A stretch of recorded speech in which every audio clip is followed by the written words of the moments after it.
The day was warm and bright when Ibrahim Traoré arrived at the Grand Hall. The place was full of important people, dressed in fine clothes. The walls were tall and decorated with paintings and flags from many countries. The air was filled with quiet whispers and the soft steps of people moving carefully on the shiny floors. Tro walked slowly, his eyes calm but full of strength. He was used to many challenges in his life, but this meeting was different. This time, he was going to meet Prince Charles, a man known across the world. Prince Charles stood at the front of the room. He was tall and wore a dark suit with a golden pin shaped like a crown. His face showed the weight of his position, and his eyes scanned the crowd with a look of confidence. When Troy entered, the prince's gaze focused on him. Charles was used to power and respect. For many years, he had been a symbol of tradition and history. The crown he represented was old, and it held great meaning to many people. It stood for a long past of kings and queens, of rules and respect that people were expected to follow. Troy had heard about the prince's reputation. He knew that many believed the prince was the kind of man who expected people to bow down before him. But Traoré was not a man who bowed to power without reason. He was a builder, a man who believed in work, in creating new things, and in helping his people grow. His life had been very different from the prince's. Traoré came from a small village. He had seen struggle and hardship, but he had also seen hope and strength. Through hard work and smart choices, he had become a leader who focused on making his land better, building schools, roads, and hospitals. When the time came, Traoré approached Prince Charles. The room grew quiet as everyone waited to see what would happen. Charles spoke first. His voice was firm and clear. "You will bow to the crown," he said. The words were simple but heavy. They meant that Traoré, like many before him, should show respect by bending before the royal symbol. The people around the room looked on, some nodding, some watching with surprise.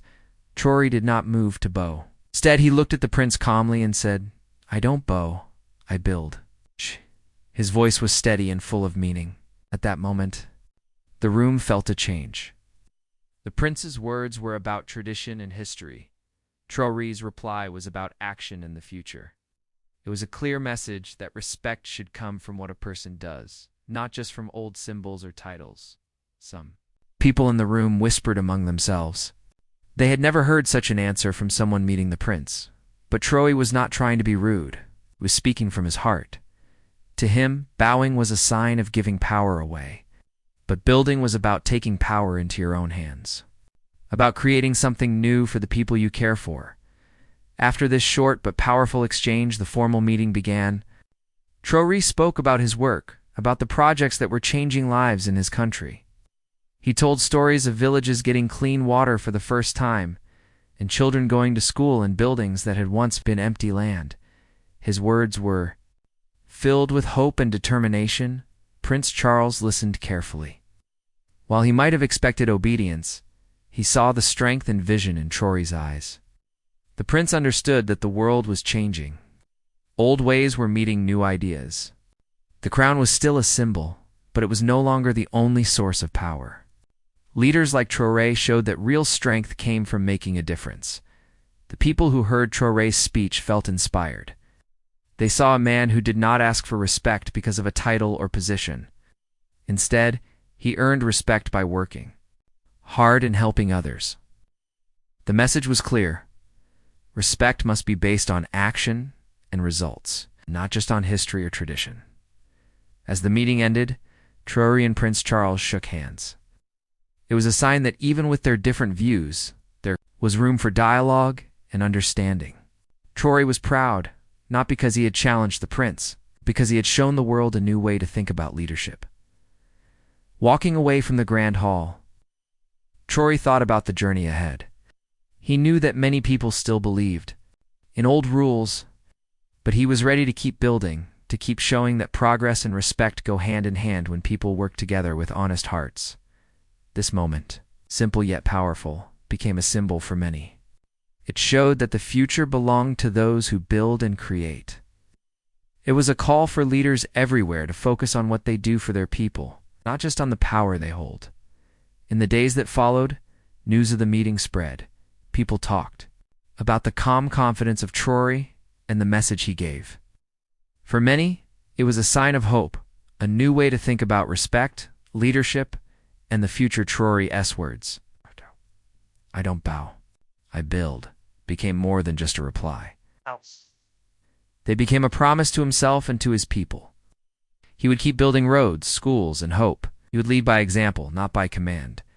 And so, the story of the meeting between the prince and the builder began a story about respect earned through work, about strength shown through action, and about a new chapter where building was the true way forward. Ibrahim Traore was not always the man people saw in that grand hall. His journey started in a small village far from the shining cities and powerful palaces. The village was simple, with dusty roads, small houses made of clay, and children playing. Under the hot sun, life was not easy there. Many families struggled to get enough food and clean water. Schools were rare, and hospitals were even rarer. But even in this hard life, young Ibrahim saw hope. From a young age, Ibrahim was curious and hardworking. He loved to learn and help others. His parents taught him the value of kindness and strength. They told him that to change the world, person must be brave and work with their hands and mind. Ibrahim listened carefully, wanted to build a better life, not only for himself but also for his village and his country. As he grew older, Ibrahim studied with great care. He worked hard in school, even when books were rare and teachers few. Sometimes he walked long distances just to attend classes. He dreamed of a future where children in his village would have good schools and clean water. He wanted hospitals, where sick people could get help. After finishing his studies, Ibrahim began to work as a young engineer. He joined small projects that aimed to bring electricity to villages or build roads between towns. He saw the difference these simple things made. A road meant farmers could sell their crops in the city. Electricity meant families could have light at night and children could study. But Ibrahim also saw many problems. Some projects were slow or poorly done. Others were stopped because of politics or lack of money. He felt that real change needed strong leaders who would focus on building, not on power or titles. He wanted leaders who cared about people's daily lives and worked hard to make things better. Slowly, Ibrahim became known for his work. People saw that he was honest and smart. He did not just talk about change, he made it happen. He helped build schools with good teachers, brought clean water to villages, and created small businesses that gave jobs to many people. His work caught the attention of others. Soon, Ibrahim was chosen to lead bigger projects. He traveled across the country, meeting different communities and learning about their needs. He listened to their stories and promised to help. He believed that building was the way to show respect for his people and his land. At the same time, Ibrahim watched how the world outside his country worked. He saw old powers that still held symbols of control like crowns and flags. These symbols had meaning, but Ibrahim knew they could not bring clean water or good schools. He believed in building real things that would last. Ibrahim's vision was clear. He wanted a country where every child could go to school, where farmers had roads to sell their crops, where hospitals had medicines and kind doctors. He wanted a country that stood strong not because of old symbols, but because of the hard work of its people. Many people joined him. Young men and women who wanted a better future helped build the roads and plant the trees.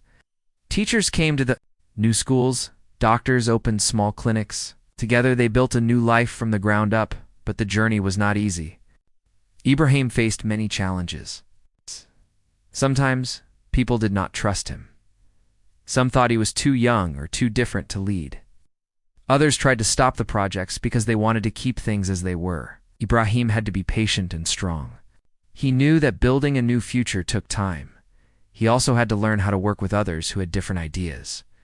Sometimes leaders wanted to follow old ways, with ceremonies and titles. Ibrahim respected their history, but believed that respect should come from what a person does, not just from what they are called. Through all this, Ibrahim stayed true to his goal. He worked day and night, visiting villages, helping solve problems, and encouraging people to believe in themselves. His hands were often dirty from the work, but his heart was full of hope. His reputation grew, not because of words, but because of results. People saw the new schools where children laughed and learned. They saw roads that connected towns and brought markets closer. They saw clean water flowing where once there was only dust. Ibrahim's country began to change. Other nations noticed too. They saw a leader who built bridges, roads, and futures. A leader who did not bow to old power, but stood tall to build new paths. But Ibrahim never forgot where he came from. He often returned to his village, walking the dusty roads, talking with old friends, and remembering the dreams of a young boy who wanted to build. His story was an example of what could happen when a person chose action over titles, when building replaced bowing. It showed that true respect came from working for others and making life better. This part of Ibrahim's journey was the foundation of his leadership. It was proof that building was not just about bricks and roads, it was about hope, trust, and the courage to create a new way forward. The people who knew Ibrahim believed that he was different. Not because he spoke loudly or held a high position, but because he listened, worked hard, and never gave up. As Ibrahim looked to the future, he knew that the road ahead would have many obstacles, but he was ready. He had learned that real power comes from building, from helping others stand strong, and from believing that together, people could create a better world. His life was a message to all who would listen. Respect is earned through work, through care, and through the courage to build a new tomorrow. As Ibrahim Traore's work and reputation grew, he began to understand more clearly the deep differences between the old world of tradition and the new world of action. This difference was not just about a meeting with a prince or a simple refusal to bow. It was about two ways of thinking that had been clashing for many years. On one side was the world that Prince Charles represented. This world was built on history, on rules passed down through generations, on symbols like crowns and titles. In this world, respect often meant obedience. People were expected to follow the orders of those with power, and the power came from where they were born or the family they belonged to. This old way held strong in many places. Many people still believed it was the correct way. On the other side was Ibrahim Traore's world. His world was made of roads, schools, clean water, and the everyday lives of people working hard to build a better future. To him, respect was earned by action, not by birth. He saw leadership as a responsibility to serve others, to listen, and to create chances for everyone to grow. This was a new way, one that challenged the old traditions.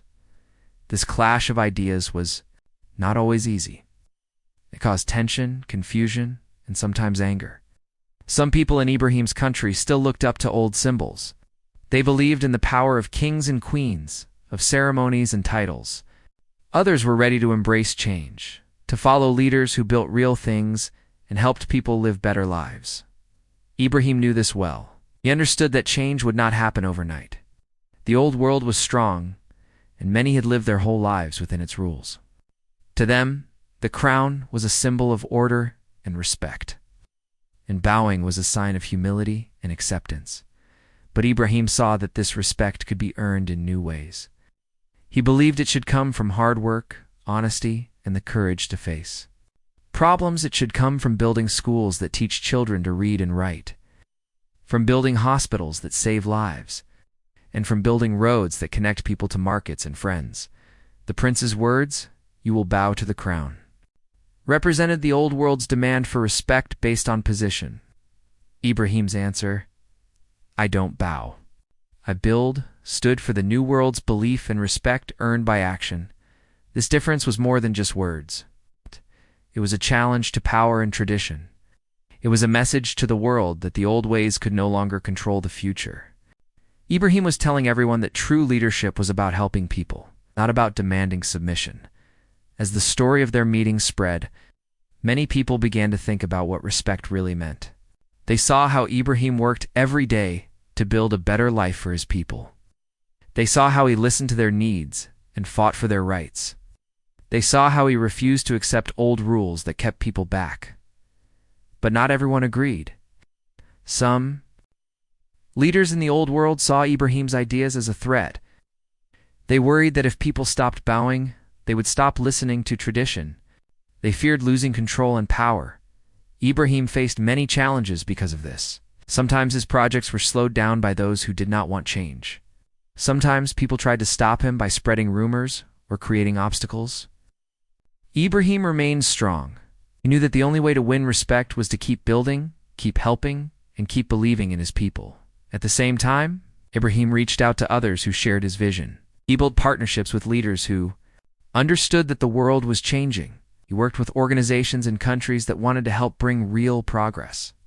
These partnerships were not about power or control, but about cooperation and respect. Based on results, Ibrahim's story became a symbol of hope for many. It showed that change was possible. It showed that respect could be earned through hard work and care for others. It showed that building a better future was more important than bowing to old symbols. This clash of ideals also opened important conversations. People began to talk about the history of their countries and the meaning of power. They asked whether respect should come from fear and obedience or from trust and shared goals. These discussions were sometimes difficult, but they were necessary. They helped people understand that the world was moving forward. They helped people see that leaders like Ibrahim, who focused on building, were shaping the future. For Ibrahim, this was not just about a fight against old traditions. It was about showing that leadership meant service. It meant standing with the people, working with them, and helping them grow. It meant listening more than speaking and acting more than commanding in his heart. Ibrahim believed that true strength came from unity. He believed that the future would be built by people who worked together, respected each other's differences, and focused on common goals. He believed that respect would grow when people saw results, when their lives improved, and their hopes became real. This belief guided Ibrahim as he continued his work. It gave him courage when challenges seemed too big. It gave him patience when change came slowly. And it gave him hope for a new world where building, not bowing, was the way to lead. The clash between the crown and the builder was not just about two men. It was about two paths. One was the path of tradition, ceremony, and submission. The other was the path of action, progress, and equality. The story showed that while tradition has its place, it must not stop progress. It reminded the world that power should be used to help, not to control. It reminded leaders everywhere that respect is earned by what you do, not by what you claim. As Ibrahim looked at the future, he knew this struggle would continue. But he also knew that every road built, every school opened, and every life improved was a step forward. Each was a sign that the world was ready to build a new way of respect and leadership. And so, the story of the clash of ideals became a message. For many, it was a call to think deeply about what respect means and how true leadership can change the world. It was a reminder that the future belongs to those who build, who serve, and who believe in the strength of their people. Even though Ibrahim Traoré had made it clear that he would not bow to old symbols of power, he was not closed off to working with others, even those from different worlds. He believed that building a better future required cooperation and respect between all people, no matter their background or beliefs. For him, respect was a two-way street. It was not just about demanding respect, but also about giving it through honesty, kindness, and a willingness to listen. After the meeting with Prince Charles, Ibrahim knew that the world was watching. People wanted to see if this bold leader could move beyond words and actually build bridges between old traditions and new ideas. Ibrahim welcomed this challenge. He understood that change does not come from confrontation alone, but also from partnership and dialogue. He began to reach out to leaders, organizations, and communities who shared his vision of progress. He focused on creating projects that would bring real benefits to people's lives. Instead of asking for symbolic gestures or ceremonies, Ibrahim wanted result schools that children could attend, roads that connected villages, hospitals that cared for the sick. One of his first steps was to start partnerships with other countries and groups willing to help with these projects. He believed that cooperation was key. No one could build a new future alone. It required the help and goodwill of many. In these partnerships, Ibrahim insisted on equality. He did not want to be a passive receiver of aid or advice. He wanted to work side by side with others, sharing ideas, respecting differences, and making decisions together. For him, this was the true meaning of respect, not bowing to power, but standing as equals to build something great. His approach attracted many supporters. People admired his clear focus on action and his refusal to be caught in old ways of thinking. Ibrahim showed that leadership was not about commanding from a throne, but about rolling up one's sleeves and working with the people. One example was a project to bring clean water to a remote area. Many had tried before but failed because they only focused on money and plans. Ibrahim's team went to the villages, listened to the people, and worked with local helpers. They trained people to keep the water systems running and made sure that the benefits reached everyone. This project became a model of how building with respect and cooperation could succeed where others had not. At the same time, Ibrahim continued to respect the history and culture of his people. He knew that change must be gentle and thoughtful. He did not want to erase the past, but to learn from it. He found ways to honor traditions while also encouraging new ideas. This balance was not always easy. Sometimes old leaders or community members were hesitant. They worried that new projects might change their way of life too quickly, or that their voices would not be heard. Ibrahim listened to their concerns patiently. He explained that building a better future did not mean forgetting where they came from. It meant adding to their history, creating something new on a strong foundation. Through this, Ibrahim built trust. People saw that he cared about them as individuals, not just as numbers or statistics. They felt included in the process and proud of the changes happening in their communities. As projects succeeded, the benefits became clear. Children who once had to walk miles to school now had classrooms nearby. Farmers could take their goods to markets faster because of new roads. Patients could receive care without traveling far. These changes improved lives and strengthened communities. News of these successes spread. Other countries wanted to learn from Ibrahim's methods. Leaders from different parts of the world visited to see how cooperation and respect could lead to real progress.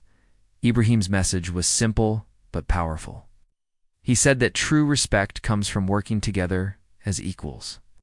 It comes from listening, understanding, and building trust. It comes from putting people's needs first and focusing on results. This was a new way of leading, one that showed kindness and strength could go hand in hand. It was a way that opened doors instead of closing them. It was a way that invited others to join in the work of building a better world. Despite his busy schedule, Ibrahim remained humble. He knew that every step forward was thanks to the people, who believed in the vision and worked hard alongside him. He gave credit to teachers, builders, doctors, and everyday citizens who made the projects possible. Ibrahim's leadership was not about fame or power. It was about service. It was about lifting others up and creating hope where there was once doubt. This approach also changed how some old traditions were seen. Leaders who once demanded bowing and obedience began to understand that respect could be earned in new ways.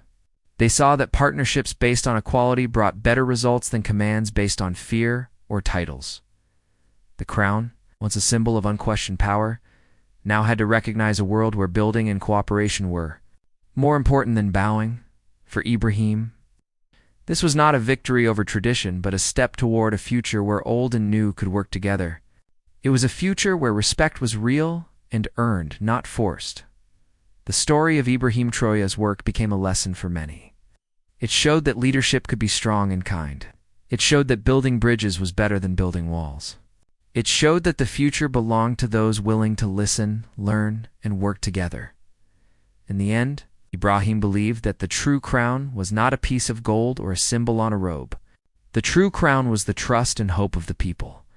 It was the power to make a difference in their lives.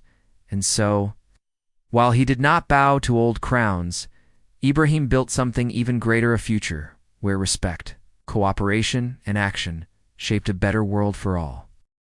He arrived at the hotel just as the sun was starting to set. The tall glass building shimmered in the light, and the entrance looked grand and inviting. The man was a successful CEO. He had worked hard for many years and had earned respect in the business world. He was used to traveling to many cities and staying in fine hotels. But today, something was different as he stepped out of his sleek black car. The hotel doorman gave him a quick glance and nodded politely. The CEO smiled back, feeling calm and ready for his meeting. He carried a small leather bag in one hand and walked confidently toward the hotel's grand doors. The lobby was busy with people talking, laughing, and walking around. The air smelled of fresh flowers and clean carpets. The lights were bright and everything looked perfect. He moved toward the front desk to check in. A young woman in a smart uniform greeted him with a smile.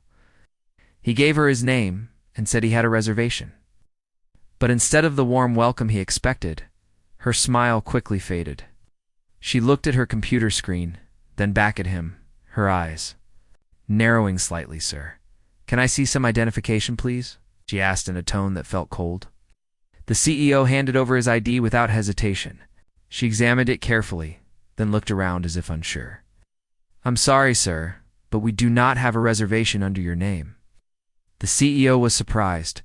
He had booked the room weeks ago through his assistant. "I'm sure the reservation is there. Let me call my assistant," he said calmly.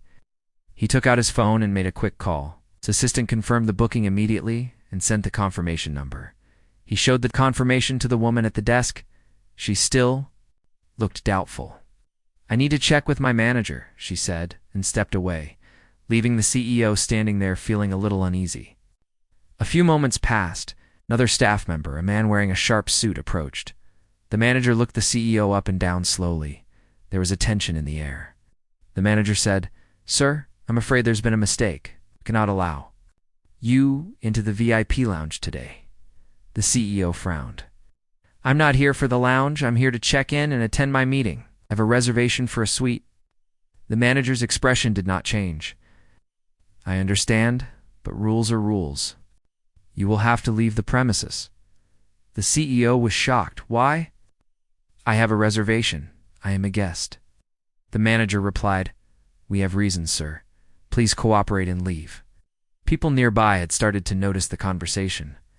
Some stopped what they were doing and watched. The CEO felt eyes on him, but he kept his calm. Thought maybe this was a misunderstanding or a technical problem.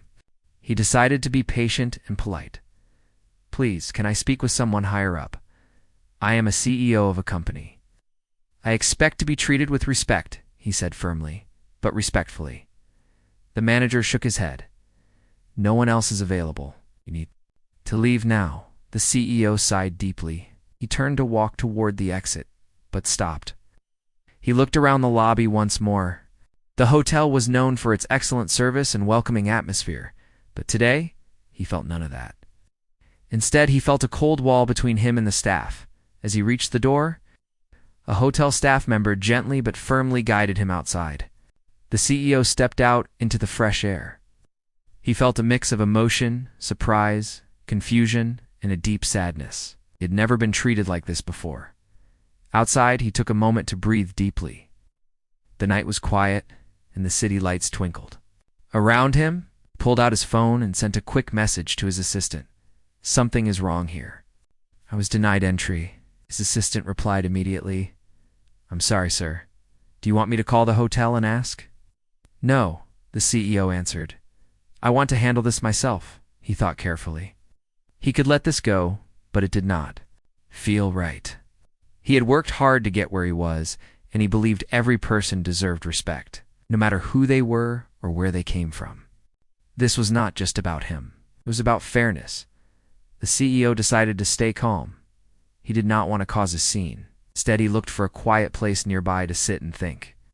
He found a small park bench and sat down. He thought about the meeting he had planned. It was important for his company, and he hoped it could still happen. While sitting, he noticed people walking by. Some smiled, some looked busy. None seemed to understand what had just happened inside the hotel. The CEO realized that many people still faced invisible walls every day. People judged others by their color or their clothes. He felt this was unfair. He pulled out his phone again and began to write notes about the incident. He wanted to remember every detail, the time, the faces, the words.